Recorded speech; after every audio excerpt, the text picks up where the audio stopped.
নমস্কার বন্ধুরা, টি কিচেনে আপনাদের সবাইকে অনেক অনেক ওয়েলকাম। আজকে আমি আপনাদের সাথে শেয়ার করছি উইন্টার স্পেশাল একটা মিক্স আচারের রেসিপি।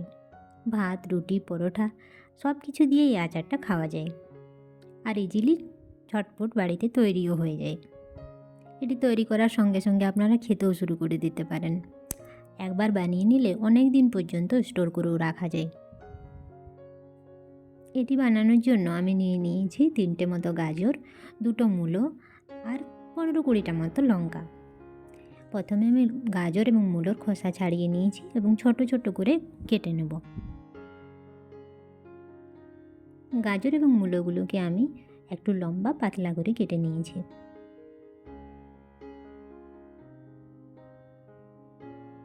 সমস্ত গাজর আমার কাটা হয়ে গেছে। মূলোগুলোকেও আমি একই রকমভাবে কেটে নেব।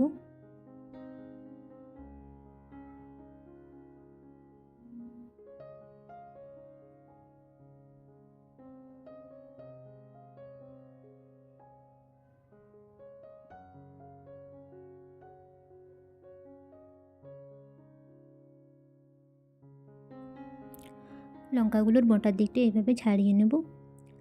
অনেকে আবার লঙ্কাটাকে মাঝখান থেকে চিড়ে নিয়েও ব্যবহার করে, কিন্তু তাতে আচারটা অনেক বেশি ঝাল হয়ে যায়।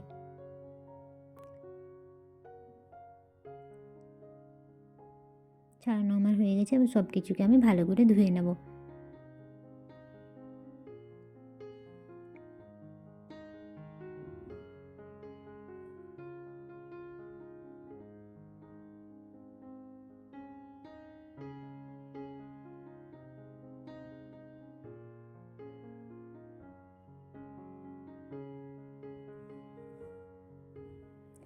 লঙ্কাগুলো অনেক লম্বা লম্বা ছিল, তাই আমি মাঝখান থেকে একটু কেটে নিচ্ছি।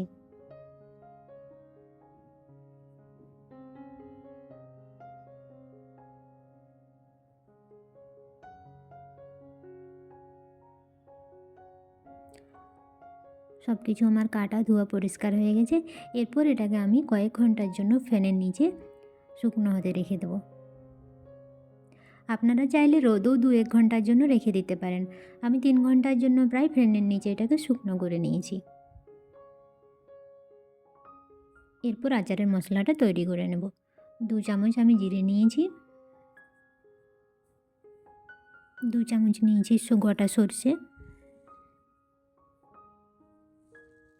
1 চামচ নিয়েছি মৌরি, 1 চামচ মেথি আর হাফ চামচ মতো নিয়েছি আজওয়ান। এগুলোকে আমি হালকা রোস্ট করে নেব।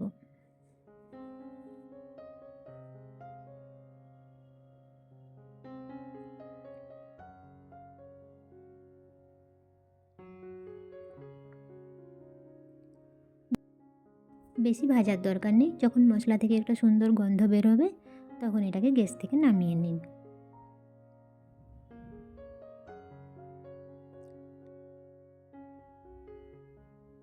কিছুক্ষণ ঠান্ডা করে আমি মিক্সিতে পিষে নেব।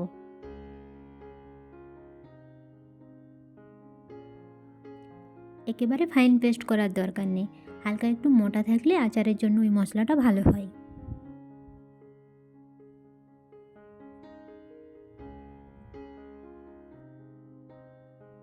এরপর আমি কড়াই বসিয়ে তেল গরম করে নেব। আচারের জন্য গরম তেলটা খুবই জরুরি। আমি 1 বাটি মতো তেল দিয়েছি। তেলটা গরম করে নিয়ে আমি ওই বাটিটাতেই হাফ বাটি মতো কমিয়ে রাখছি। এরপর আমি তেলের মধ্যে দিয়ে দিচ্ছি কারি পাতা, 2 চামচ মতো হলুদ গুঁড়ো,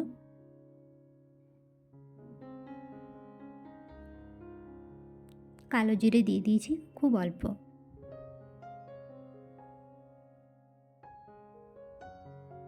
ভালো করে মিশিয়ে নিয়ে ওভেন বন্ধ করে এর মধ্যে এবার শুকনো সবজিগুলো দিয়ে দিতে হবে।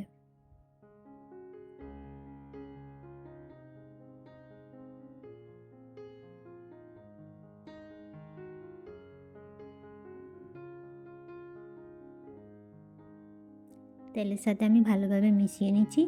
এরপর দিয়ে দিচ্ছি 2 চামচ মতো নুন,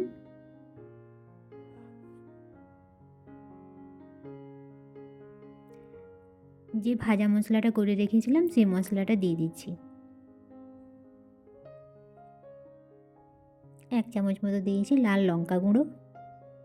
আর যে বাটিতে আমি তেল নিয়েছিলাম সেই বাটিটারই হাফ বাটি থেকে একটু কম দিয়েছি ভিনিগার। আপনারা চাইলে লেবুর রসও দিতে পারেন।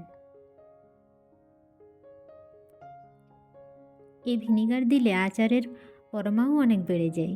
আচারটাকে অনেক দিন পর্যন্ত স্টোর করে রাখা যায় আর আচারের মধ্যে টক ভাবটাও আসে। সমস্ত উপকরণগুলি আমি মিশিয়ে নিয়ে নামিয়ে নিয়েছি। আচার আমার তৈরি হয়ে গেছে। এরপর আমি একটা শুকনো কাঁচের জার নিয়েছি। কাঁচের জারের মধ্যে আচার রাখলে অনেক দিন পর্যন্ত আচারটা ভালো থাকে।